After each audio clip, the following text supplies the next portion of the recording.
Over the past decade, we have seen a proliferation of illegal wars of aggression, the dismantling of the middle class, and the wholesale destruction of our environment. These unjust military interventions have been paid for by working Americans in both blood and treasure as we watch the American dream evaporate before our very eyes. These problems are all heavily related to and influenced by a system in which wealthy industrialists, using economic and political control as well as the media, perpetuate unjust and incredibly expensive wars for the poor to fight, and further widen the gap between the upper and middle classes in an effort to gain record profits.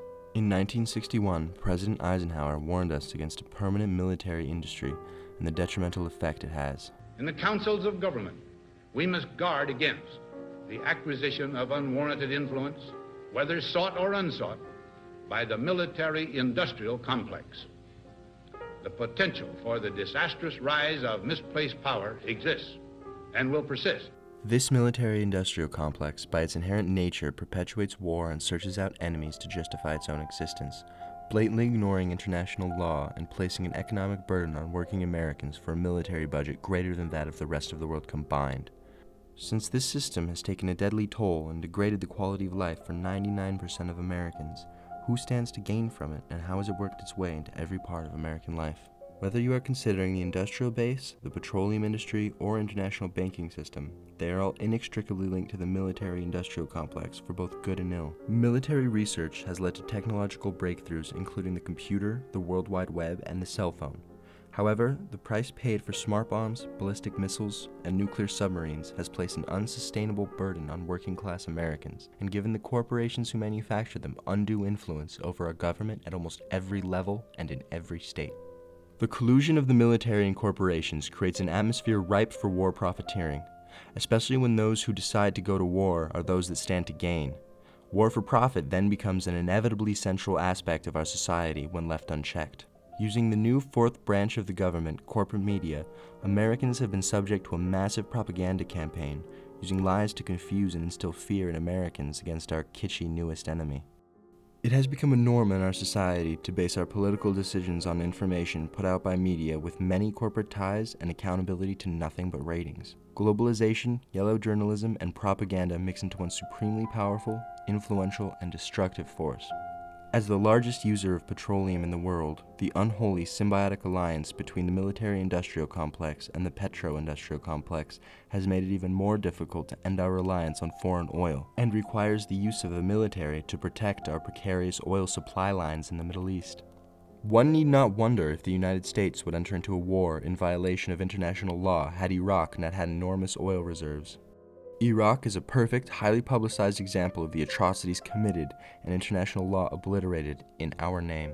The millions of dollars invested by big oil seem to have more weight on the decisions of our nation than customary or conventional international law.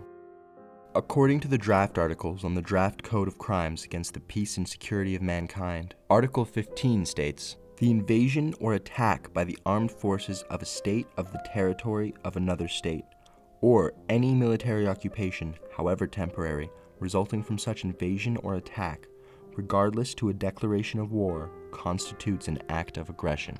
Only in the case of self-defense is an armed attack on another state acceptable.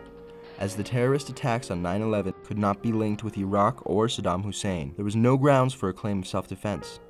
For the US to claim preemptive self-defense as we did, we had to show a necessity of self-defense. Instant, overwhelming, leaving no choice of means and no moment for deliberation, and that it did nothing unreasonable or excessive. The greater the threat, the greater is the risk of inaction, and the more compelling the case for taking anticipatory actions to defend ourselves. The Bush administration uses false claims of weapons of mass destruction in order to instill fear in the American public, convincing us to blatantly ignore international law and wage war of aggression against the sovereign nation of Iraq. Another crime against the peace and security of mankind, the sending by or on behalf of a state of armed bands, groups, irregulars, or mercenaries, which carry out acts of armed force against another state, in promotion of a war of aggression. This growth is indicative of the growth of the military-industrial complex and expressive of just another way in which it profits off of its own creation. The military arm of the complex protects the oil wells, while using very expensive bombs to indiscriminately destroy an enemy's infrastructure, while corporations like Halliburton are ready to swoop in for no-bid contracts to rebuild in the wake of the destruction. According to the Hague Convention, Article 23, it is especially forbidden to destroy or seize the enemy's property, unless such destruction or seizure be imperatively demanded by the necessities of war. Undoubtedly, the mass destruction, often not seen in corporate media, had little to no military necessity, but was simply the result of a military with an oversized budget run amok. Along with the wide-scale destruction of homes and infrastructure comes the inevitable loss of life to those who inhabit the area. Given the euphemism collateral damage, the killing of civilians is a direct violation of the Geneva Conventions, Article 3, prohibiting at any time and in any place whatsoever, with respect to persons taking no active part in hostilities, violence to life in person.